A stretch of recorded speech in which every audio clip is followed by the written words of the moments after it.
From the virtual stage of the 92nd Street Y, hello and welcome to our new civic series, Race to City Hall. My name is Seth Pinsky and I'm the 92nd Street Y's CEO. I'm honored to be here to host these one-on-one conversations with the leading mayoral candidates. Thank you so much for joining us. Unquestionably, we're going through one of the most difficult periods in New York's history. Through strong leadership and creative problem solving, though, the next chief executive of our city has the opportunity to turn things around. But this will surely be a huge undertaking, as there are so many facets of daily life in New York that have been upended. Tonight, I'll be speaking about this and other topics with New York City's Comptroller, Scott Stringer. Comptroller Stringer announced his formal run for mayor in early September, but the Comptroller has been a fixture of New York's civic life for decades. After joining his community board in Washington Heights when he was just 16 years old, he went on to serve as a state assembly member, Manhattan Borough president, and now he's in his final term as New York City's chief fiscal watchdog. I look forward to spending some time in conversation with the Comptroller, and then at the end of our conversation, to asking some questions based on questions that were submitted to us by our 92nd Street Y community. So without further ado, Comptroller Stringer, thank you so much for being here and taking the time to speak with us. Well, thank you very much. And it's really great to be with everyone at the 92nd Street Y and for being with you, Seth. I'm really looking forward to the conversation. As am I. And I want to start just with a personal note, which is that I know that you experienced a loss early in the COVID pandemic, the loss of your mother. And I wanted to express my condolences to you and to just see how you and your family are doing. You know, it was one of the great personal tragedies during the pandemic. You know, for people who don't know, my mom was a great New Yorker, a single mother who, back when the city was on the edge of bankruptcy, actually won a seat on the city council in Washington Heights. And she was a very special person, the first woman elected uptown to any office, believe it or not. And it was at the same time, another relative of mine, my cousin, Bella Abzug, was actually running for mayor. So it is really amazing to be here with you tonight, having had that history, having that front row seat to the fiscal crisis, to the 2,000 murders a year that we saw in the city back then, to the thing that my mother would always say to me, which is when you get on the 8 train, make sure you sit with the conductor because things were tough back then. And it's really great to see that we've come a long way, but that sense of history, starting with my mom and with Bella, has really made me the kind of person I am and has really given me a sense of the city that I never would have had. Well, I hope that your family is able to appreciate the wonderful memories that you have, and we certainly send you our best. Thank you.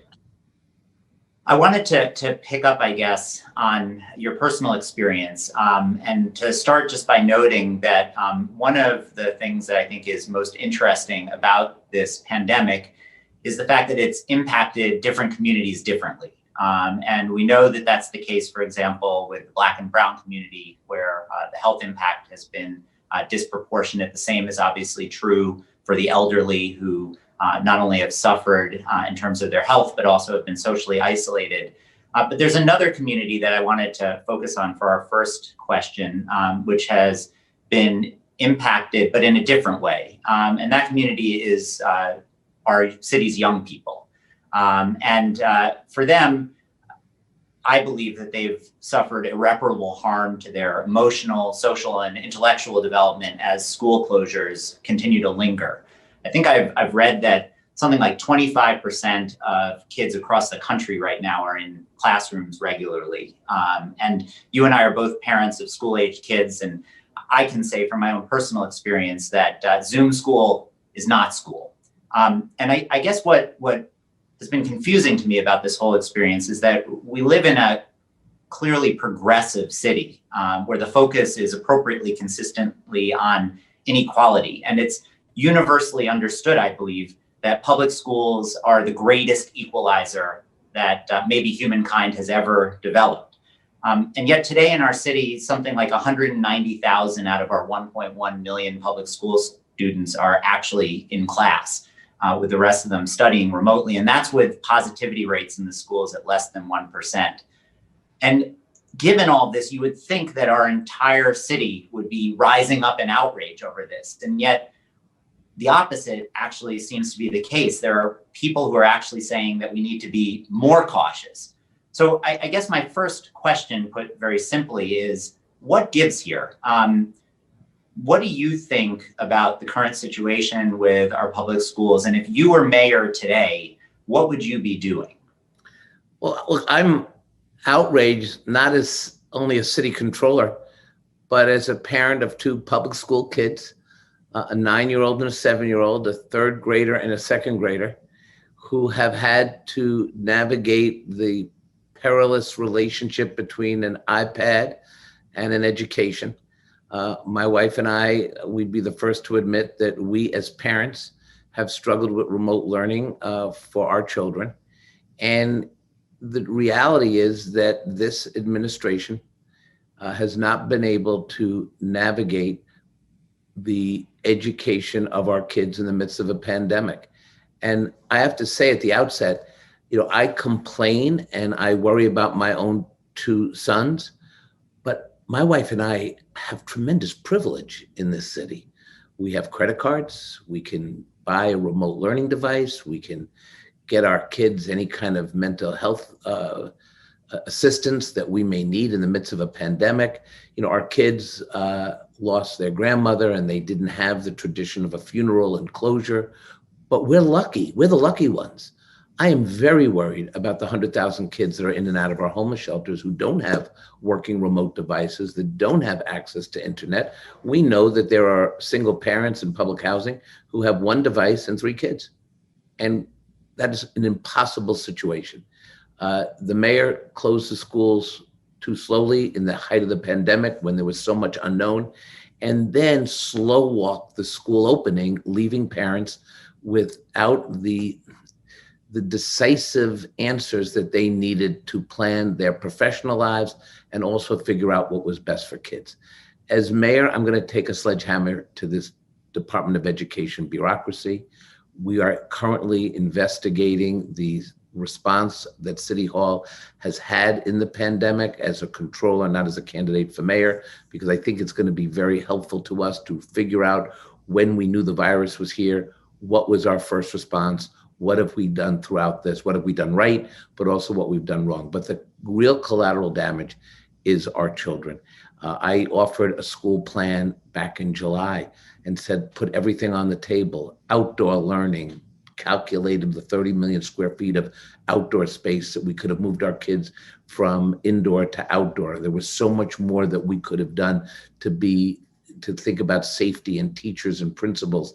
But this is a crisis that was government made, and the people who will suffer is our kids. Now, going forward, right now, before we even choose the next mayor, we should be putting a mental health curriculum in place for every single child, because Seth, you are right.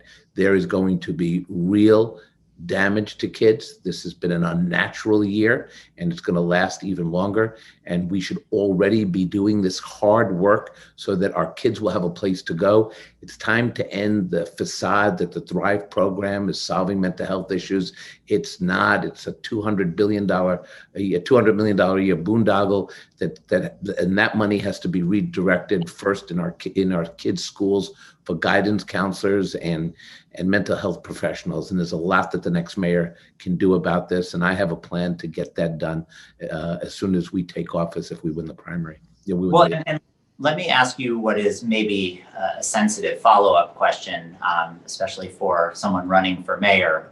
But in many parts of the country, and we see this even in New York, some of the strongest opponents or some of the loudest voices calling for caution when it comes to reopening in-person schooling are the teachers' unions. I'm wondering how you would engage with the teachers' union to try to accomplish your goal of getting all of our kids into the classroom. That is what I did as controller, working with the teachers, working with the union. working with the principals, working with the parent groups, the stakeholders, because you got to get everybody around the table.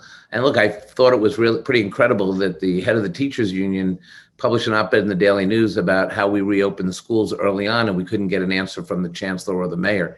And so we need to be collaborative, but we also need to be decisive. And there has to be certainty in how we go about this. We can't let things linger. Look, I spent a lot of the summer trying to put forth a plan in collaboration with many stakeholders, but I remember Zooming with a group of parents in the Bronx one night.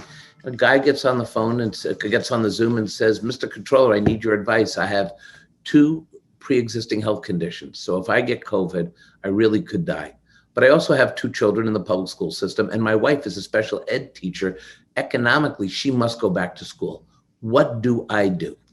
Now, I'm not a health professional, but it seemed to me that gentleman was in a very serious situation. He could not get an answer from any health professional in New York City government, especially the Department of Education. Poor planning, lack of foresight, and the inability to give parents a sense of safety and certainty led to a lot of people being very concerned about the future of their kids. And safety and strict protocols are all part of new learning in the midst of a pandemic. But also we have to look at how we resource the classrooms, how we break up the bureaucracy at the DOE. Enough with these bureaucrats being hired by multiple chancellors. It's time to actually allocate money into the classrooms for personnel and for the equipment we need to bring education back, and then rework the whole remote learning process, which has been so discriminatory and unfair. So let me pick up on the theme that we were just discussing about disproportionate impact and shift gears a little bit. Another area, this time an area of our economy that's been disproportionately impacted has been our arts, entertainment, and recreation sector. Citywide, as you know very well, employment was down about 20% at the height of the pandemic, and we've recovered about 30% of those job losses. In the arts, entertainment, and recreation sector, at the height of the pandemic, we were down 62,000 jobs, which was almost 70% of total employment pre-COVID, and we've only recovered about 5% of that. Our sector, the sector that the 92nd Street Y is a part of, has been devastated. In an environment, though, where we have 12% unemployment, we have yawning budget gaps, we have social unrest and need to address large-scale societal inequality, I've heard a lot of people say, sure, that sector is an important one for New York, but we can't put it at the top of our priority list. And I guess I was wondering how you view us, the cultural sector, the educational sector, the arts sector, and how you would respond to those kinds of comments. Well, we have 3 crises at the same time in the city. We have an economic crisis, we have a health crisis, and we have a social justice crisis. We have an equity crisis, really. And when you look, and you're absolutely right, when you look at the economy right now, when before this pandemic hit, we had 3.4% unemployment, the lowest in history. Over 10 years, we had actually gained 970,000 jobs in that period. And once COVID arrived in March, our unemployment rate at one point was hitting 20%, and we lost 900,000 jobs in 30 days. This was not the 2008 Great Recession. This was not like Hurricane Sandy or after 9/11. It wasn't even the fiscal crisis in the 70s. This really was akin to a Great Depression, where you saw bread lines and food lines and people just stopping in place, sheltering in place, many people without food and resources. So the challenge for the city and for the next mayor is to open this economy sector by sector through the lens of health and safety, meaning we need a coherent vaccine program. Because we do that, we get the economy back quicker than ever. And then we have to be strategic about how we open the different sectors, and they're all important. And look, the cultural sector, the creative economy, I mean, that's nearly 300,000 New Yorkers. That's a lot of people employed by the sector. And the cultural sector generates 1 out of 8 jobs 1 out of $8 in economic output. So this is not a sector to ignore. And just looking at the theater industry, I mean, alone over 11,000 people are paid out $700 million annually. So we're talking about a lot of folks and a lot of money. And we're also talking about a group of people we need to get back, and that's 62 million tourists. So in order to revitalize our economy, we're going to have to look at every organization, big and small. We do need a cohesive strategy. The money that Majority Leader Schumer has been able to get us for Broadway and the $15 billion in federal assistance for Save Our Stages is a start, but we have to go much deeper than that. And remember, we can't do culture and arts in silos, because what impacts this important industry are hotels, small mom and pop businesses, and basically the entire economy in 5 boroughs. And especially when we have diverse cultural organizations and communities of color as well, who may not have as much resources as, say, the 92nd Street Y, it's all equally important. And we do need to have a coherent strategy to do this. You know, one of the things that was important after 9/11, and city government went to work to make this happen, people believed strategically that Broadway had to open right away. It just had to right away. It was the signal that New York was not beaten. And that's what the mayor at the time did. And so we have to think creatively about that, maybe purchasing 100,000 tickets for performances in all of our organizations, helping to give tickets to frontline workers. We got to fill seats when we have testing and vaccination. And we're just going to have to revive the love of the arts and remind people why everyone wants to live and come into the city. And the mayor is going to have to make that case. And part of what I'm going to do, Seth, is overhaul the Department of Cultural Affairs. We've got to provide direct assistance now to individual artists. We have to get grants for operating expenses, not just for programming. So we're going to have to look over the next 5 years how we bring the sector back. And it can't be the same way we close the sector. We're going to have to think about different ways to fund, different ways to think about bringing back the back office or the back part of arts and culture. And we need a mayor who's going to be competent in understanding how important this sector is. But I'd like to push a little bit, if I can, on your answer, because I won't name names, but I've spoken to lots of city leaders. And when I ask them this question, the answer is consistently similar to yours, which is the sector is absolutely important. It's a magnet for talent. It's part of what makes New York, New York. We have to come up with a plan.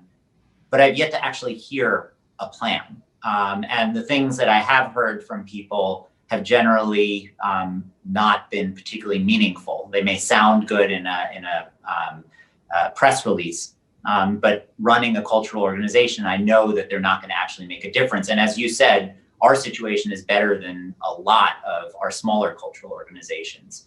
The situation for a lot of our smaller cultural organizations. So I guess I'd like to ask you if you can be a little more specific. Are there 1 or 2 or 3 programs that you actually have in mind that you would implement if you were mayor? Well, yeah, I think I gave you a couple, but I'll give you more. Just like post 9/11, I do think we have to help get people access to tickets for theater performances, for arts organizations, so that we can bring back the New York City experience for our kids. That's a dollar amount, but I think that's a great public-private partnership. As I mentioned, as the only candidate who's mentioned this, I'm going to overhaul the Department of Cultural Affairs. We have to think differently about funding. And I do think, rather than the Byzantine way, the city council and the mayor funds art programs, usually to, the connected arts organizations who have the traditional lobbyists, I think we have to look at direct assistance for individual artists and performers, because they don't have lobbyists and they don't have fancy boards. They need help because they're going to leave the city and go back to their parents and go back to places far away where it's cheaper to live, and they're going to stay there. And when we're ready to open, they're not going to be there for us. But let's even go further than that as part of my plan, and recognize that because of the slow vaccination program that's now underway, as much as I've tried to say to the mayor, we have to streamline it. We have to look at the terrible websites that parents can, kids can't even navigate for their 75-year-old parents and grandparents. Let's assume I get that fixed by keep coming at City Hall and saying do better. We have to prepare for the next couple of months. Spring is in the air, even in February, and warm weather will be here shortly. Right now, we should be putting a plan in place to open our streets and move Broadway and all our arts and cultural institutions to outdoor performance venues, to make sure that we streamline permitting for arts and nonprofits.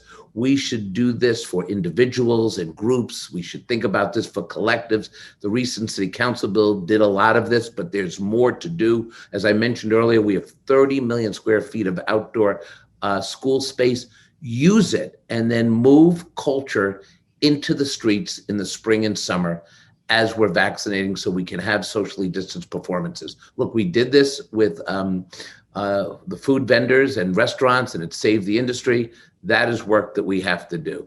And lastly, we also have to think about how we open up, when we can go back, the gyms, the theater groups, the dancers, all the way that we can do this. So lastly, I want to mention the part of what I want to do when I talk about cultural affairs. I want to take a look at the capital program so that more dollars are also dedicated to equipment to get places up and running, not just to new capital campaigns or new venues. And do you foresee the city, I mean, you mentioned purchasing 100,000 tickets. Do you foresee more money coming to arts and culture in a budget that has a $4 billion hole projected for next year and basically for the foreseeable future? Well, first of all, as controller, and you know this, a $4 billion hole is not necessarily a death knell for the city if you know how to balance the budget. I believe that the budget that has now been presented through the work of my office and the mayor now listening to how to best balance the budget so we don't have to make the false choice of laying off city workers and cutting cultural programs, we will have a budget in balance. The question now is, what do we get from the Biden stimulus package? So for example, you talk about the $1.95 trillion stimulus package.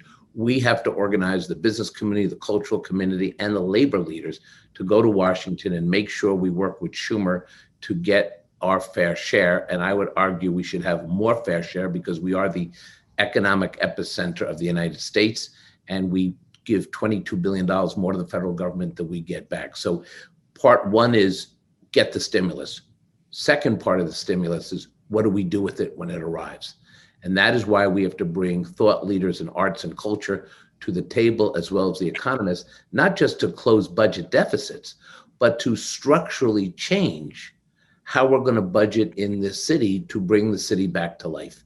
And that starts with a different COVID response in Black and brown communities where COVID hit the hardest, but also in your line of work with arts and culture, we also have to build out a stimulus package for arts, for education. Biden has $175 billion set aside for education. We need to continue to get more than our fair share for that. And then we need to manage the city better. We need to find efficiencies. We need to plan long-term. But I do not think our crisis is in the out-year budget gaps. I think we are going to get stimulus money. I worry more about the state than the city. So I'm actually going to talk that the economy, the outlook is a glass half full. I worry that if we don't start planning now for stimulus dollars, we'll waste a lot of it. And this is a once in a lifetime opportunity to change structurally some of the economy of the city. And so let's shift to that from, I guess, my day job to your day job, and talk a little bit about the city's budget. It's interesting to hear that you view it as a glass half full picture rather than a glass half empty picture. You've talked now in your last response about trying to squeeze efficiencies out of government, better managing government, all of which makes some sense to me. I mean, the current administration inherited a budget that was $68 billion and was generally viewed to be a boom era budget. And now here we are 7 years later, and we have a $93 billion budget, and it's considered an austerity budget. It makes you wonder what we're doing with all that extra money. So I guess the question for you that I would have on the budget is looking at these out year budget gaps, which fiscal watchdogs like the CBC think are even higher than OMB is projecting. What would you do specifically to close those gaps, and with specificity, if you can attach dollar values to the actions that you would take? Well, let me tell you what I tried to do over the last 7 years with the de Blasio administration and the city council. Every year, I would go to the council and say, we have wonderful budget surplus. Let us put some of that money aside. When the Bloomberg administration left office, there was 18% of spend savings. In other words, 18% was set aside based on the size of the budget. The de Blasio administration and the council brought us down to about 8.9% of save, which is not where we want to be. I estimated we were $1 billion or $2 billion, $1.5 billion short. I thought that at least we should have a 12% savings program. I went to the city council and testified at the finance committee. And I said in February, or the last day in February, the first day in March, and I said, we have to put more money away for a rainy day. It has to be done during the good times, because you never know what is going to come our way, something that we can't anticipate. And literally a week after that, COVID hit, and the reality of what I described was tremendous job loss, high unemployment, and a fiscal crisis we've not seen. We are a resilient people, and we have, as you said, gotten a lot of the economy back. A lot of jobs have returned. We went from a 20% unemployment rate down to 13% or 12%. But the lesson is we have to save for a rainy day. Fortunately, my estimation is that we have savings. And what I said to the mayor is, don't go out and borrow $5 billion in the midst of the pandemic and pile on $500 million or so in debt service, especially when you don't know what you're going to do with this $5 billion. What we really should do is the following. We still have a savings program, draw down $1 billion. We have reserves that we could also draw down for. We have debt service savings. I've been able to achieve a record amount of debt service because of low interest rates. So I brought to the table with OMB $900 million in savings.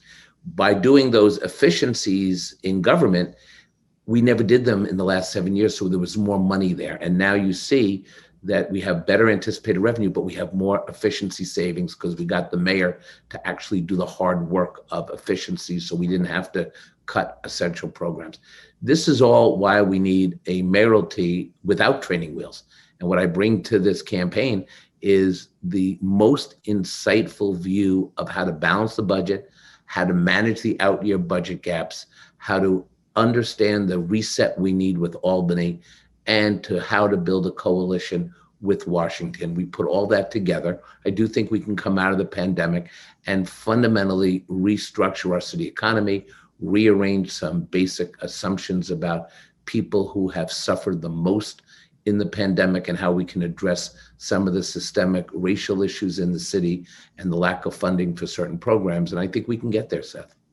So are you saying that you think that we can balance our budget, and not just this year, but over the next several years, without having to, for example, lay off workers? Do you think that we can balance our budget without raising taxes? And I guess a related question, do you think we should balance our budget without rethinking the size of the city workforce or without thinking about our taxes? Well, I'm not going to advocate that we cut the workforce and create more hardship and heartache for people who dedicated their lives to the city. Remember, many of the city workers stayed in the city and actually ran the government at great personal risk to their own health and safety of our families. These are the heroes of our city, the people who showed up in government offices, who made sure people had unemployment checks processed. We see this with delivery workers, nurses, doctors, the health and hospital system. These were folks who came running out the door without any consideration of the fact that they didn't have protective gear, and they were literally risking their lives. So no, I'm not going to put them in a situation where now they lose their jobs. I'm not going to do that. And okay. by the way, let me tell you this, we don't have to lay them off because the budget projections are coming in where I feel that we're getting to a good place. I can tell you right now in this fiscal year, we have higher than projected tax revenues, $2.75 billion higher than we thought just a couple of months ago. And we've made a lot of changes to the pension system.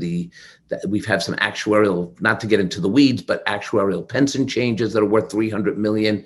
You know, we're doing things that get us to a better place. I wouldn't say the fiscal crisis is beyond us. I think it's going to be a rough ride for a few years, but I don't think we're on the edge of a fiscal calamity if we take decisive action and we get what we need from Washington. And just with respect to the city's workforce, I mean, clearly nobody wants to create more unemployment. Nobody wants to create additional hardships for anyone, including people who have dedicated their lives to public service.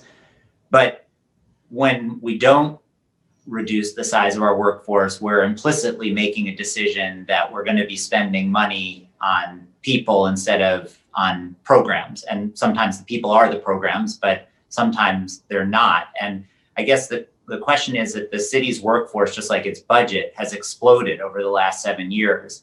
And what I'm wondering is whether you think that the city's workforce is the right size for the needs that we have as a city today. Look, I'm going to work with our labor leaders and work on, looking at ways that we can have, early incentive programs if appropriate. But I'm not coming in and going after the most vulnerable people in the city. And look, I do think everyone has to do their share. I do think the wealthiest people among us also have an obligation to help. And when I'm mayor, I'm going to ask them to help.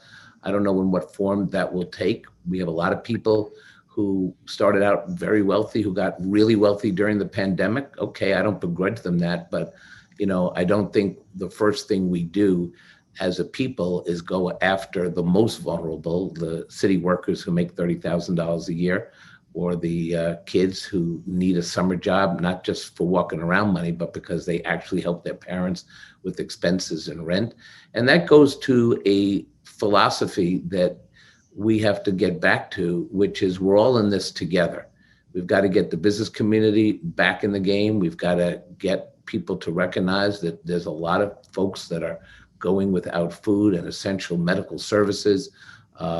Look, I had a conversation with the doctors at the Bronx hospital. My mother passed away, and they said this is not a virus that only impacted people in their 80s with pre-existing health conditions, but so many people of color, Black people and Latino people in the Bronx died of COVID because they suffered from pre-existing health conditions. They didn't have health insurance. They didn't have resources. The hospitals that they go to are different than the hospitals many people at the Y go to, and it showed in the death rate and the hospitalizations. The next mayor has got to work for everybody in the city, and that's what I'm going to do.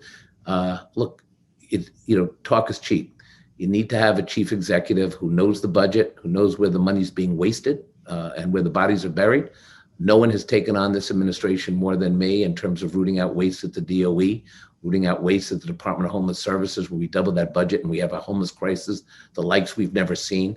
It's a time when we're going to have to look at ways to find the waste so that we can redirect that money to the people who've been hardest hit. And I think that is the kind of mayoralty that we need. Someone who does have a vision to help all people, but also you have to have a skill set. You have to understand economic development and land use. You have to understand how you take a budget and look at an out-year budget gaps and start thinking strategically about how to shrink those gaps, where to find the money, how to make sure that we have a spending plan that meets the needs of the city without tipping the boat. And I think I'm positioned to do that, given the 30 years I've had in public office working on these issues. You mentioned economic development. And I'm wondering on that front, what do you think we need to do to start generating jobs again in the city? And specifically, how does a Democratic Party that in New York, not universally for sure, but in many corners, speaks with disdain or in some cases even hostility about the business community, work with the private sector in a collaborative way in order to start generating job creation again. And I would ask specifically with you, I know that you've made a decision not to take money, for example, from the real estate industry. The real estate industry generates 50% of our tax revenue. Do you think that after basically implying that there's something that's so toxic about the real estate industry that you can't even accept support from them, that you're going to be able to work with them or any other business sector in a constructive way? Well, it sounds like you've gotten my opponent's talking points. So let me try to clarify some of the silly talk, if I could. And this is a great venue to do that. First of all, when we talk about economic development, let's start with the small businesses that have closed. 2,800 small businesses that employ 50 people or less are now gone. And we've lost 520,000 jobs just in the small business sector. So I have a plan that would reduce the taxes for businesses, small businesses that are struggling to make it, and give them the anchor that they need. I will provide that tax relief for those businesses. I'm also going to create tax incentives to draw businesses back to the hollowed out corridors, the commercial corridors in the city. I did a very compelling report pre-pandemic that showed that we basically have 10 million square feet of vacant commercial space, retail space in all of our neighborhoods. Just go down the Upper East Side or the Upper West Side, for example, near the 92nd Street Y, and you see so many of our beloved small businesses gone. So we've got to help them by getting not just the tax programs that can help, but we also have to help a lot of our entrepreneurs expand our tech capacity. We've got to get them to move to online platforms because that's going to be another revenue source. But I tell you, as mayor, you got to make city government more user-friendly to our businesses. We have things called expediters, the Department of Buildings, people, not things, people who actually have to be the middle person to navigate our city bureaucracy. So when you're trying to set up a small business and get permits, you got to hire the middle person. I don't even know another agency that allows that. So I have a small business plan. That's the centerpiece of bringing back the economy. But you know, Seth, that I am the only candidate that worked to create community-based planning in our borough when I was borough president. I led the expansion working with the community on Columbia University and Fordham University and Cornell Tech. I was at the center of all of that, and I actually took the time to meet the neighborhood concerns. So for example, the Columbia footprint, the danger for Columbia expansion was the push out of longtime residents in West Harlem. I created a special district that protected people, but also knew that university expansion would attract people from all over this world to our city for higher education. So I tell you this because we do have to have someone in place who actually has worked in government doing this land use and zoning work. And in terms of real estate contributions, this is not the be it and end all for me. I've never taken a contribution and felt I was obligated to do anything. But there's a lot of people in this city who would like to see a mayor who's just unencumbered by moneyed interests. It doesn't mean that anyone who takes large contributions is corrupt. I don't think that.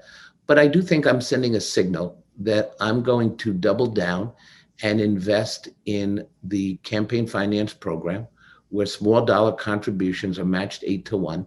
I've raised $8.3 million. I've raised the second most money in the campaign. I didn't take real estate money. I didn't take fossil fuel money. But you know what money I really took? I took a whole lot of $250 and below contributions. And that is expanding my footprint beyond Manhattan. It is not in any way to be disrespectful to anybody. But it's also about putting a marker down. And part of the what I would say to the business interests that, you know, have their horses, you're going to be fine. You're going to be part of the city. You're going to work to bring the city back. You're going to be like everybody else. You're going to be working to build the city with this mayoral administration. And I'm going to use every tool at my disposal to bring the city back. I'm a New Yorker here all my life. I know every level of government.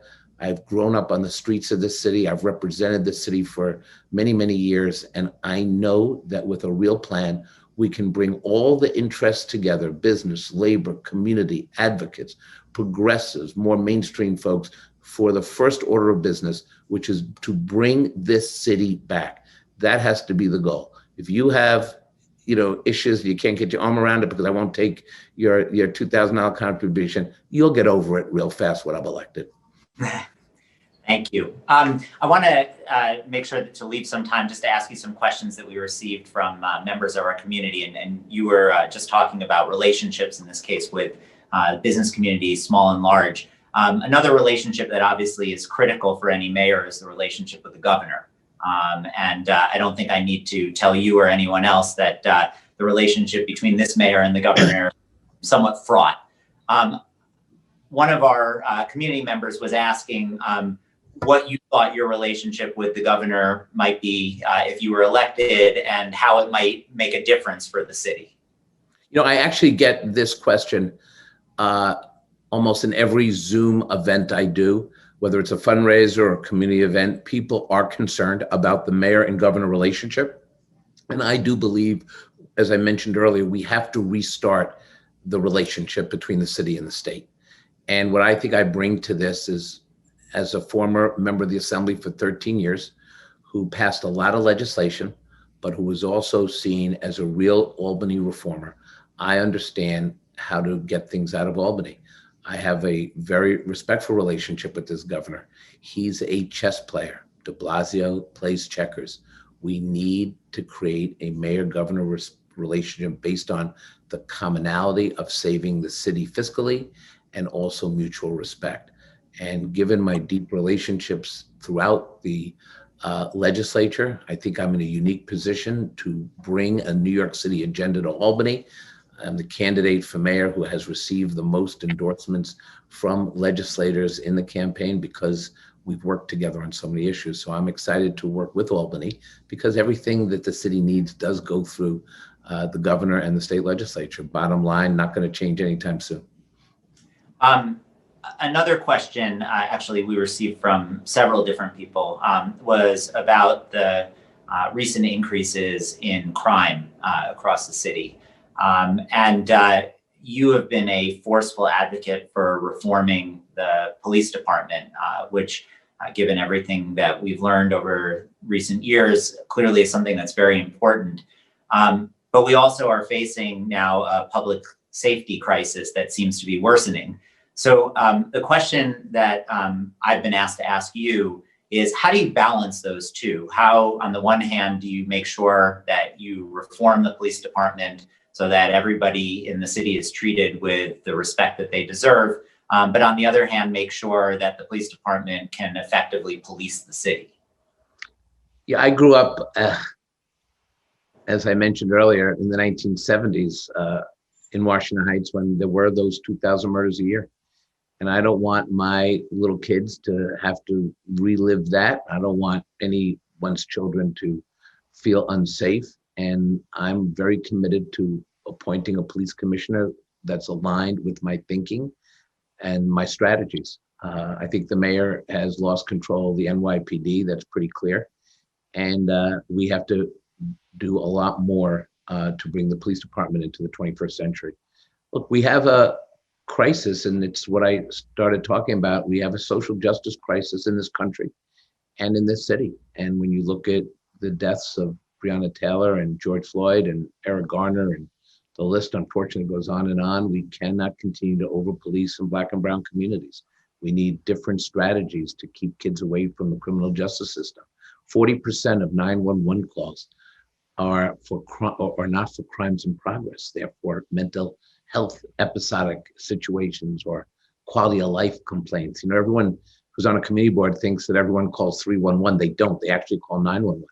So I want to create a new 911 system where we can send out the mental health experts and the guidance counselors and the social workers that can easily and more efficiently take care of so many of those calls. There's a wonderful program called Cahoots in Eugene, Oregon. They had changed their policies and their 911 systems.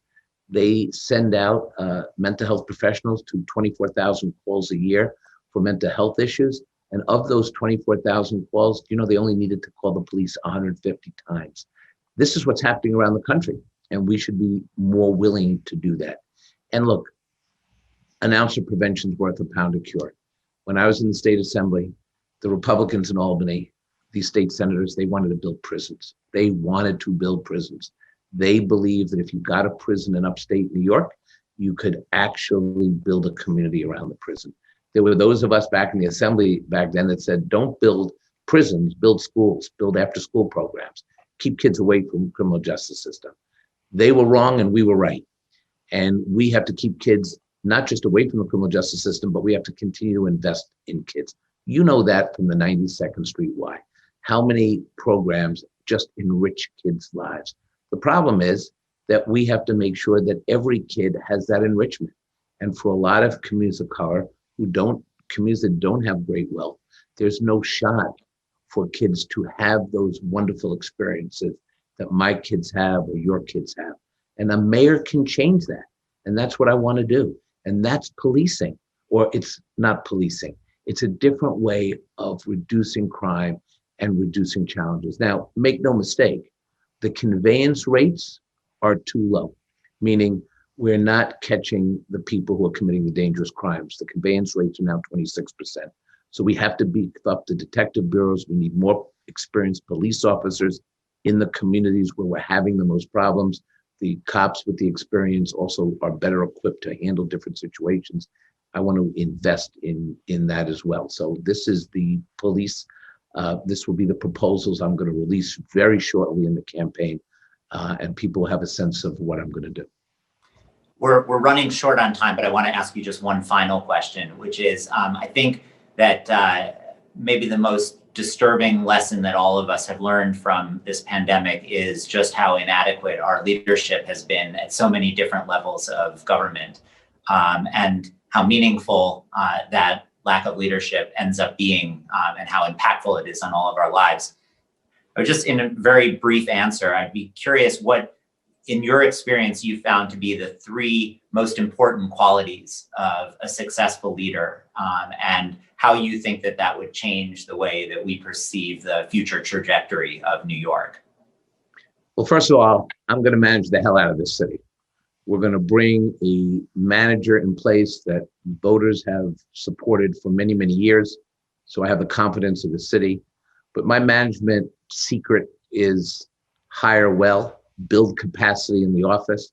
Believe it or not, I believe that the most important time in an elected official's move to a new political office, a new big office, is the transition. And I'm going to energize the best and the brightest to come into city government, the most diverse government office that will ever be created as mayor. We're going to build the capacity to tackle problems like homelessness and criminal justice. We're going to rethink the whole way the Department of Education wastes money and doesn't get money into our children's classrooms. We're going to respect the health department and the Department of Health once again, and invest in the kind of talent that will improve our H&H hospital infrastructure, build a new way of dealing with health disparities in our cities so we never have another paralyzing COVID moment without having to move quickly. And experience in this campaign is going to matter because there's no time to waste. It's not a training wheels moment. It's a time to bring a person in who has worked in Albany, who has worked on economic developments and community-based planning, someone who has managed the fiscal health of the city for the last 7 years, who's actually run the fourth largest pension fund in the United States, the 14th largest in the world. We improved the financial back office of the pension fund. We combined the 5 different pension funds into one investment meeting. For those of you in finance, you know this was something that no mayor or controller was able to accomplish. I had the skills to bring that together. And while I was doing that and protecting the fiscal health of the city, we did big things. I fought for more diversity at the corporate board level, more women and people of color in the C-suite and in the corridors of power in corporate America. I was the first controller to divest the pension fund of $4 billion in fossil fuels so that our children would have a better planet to live in. These were the big things I did. And if you give me an opportunity to come to City Hall in the next 4 years, I'll bring the city back. And I'll make sure that our kids, your kids and my kids, and quite frankly, the kids we're never going to meet, will have an opportunity to enjoy the greatest place on earth.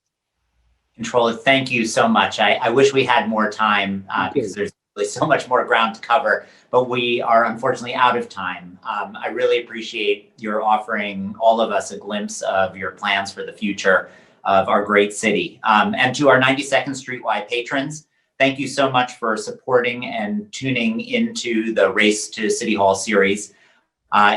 We hope that you will regularly check our website for the most up-to-date schedule on future Race to City Hall conversations. But in the meantime, from the virtual stage of the 92nd Street Y, we wish all of you a good night. Thank you, Controller. Thank you.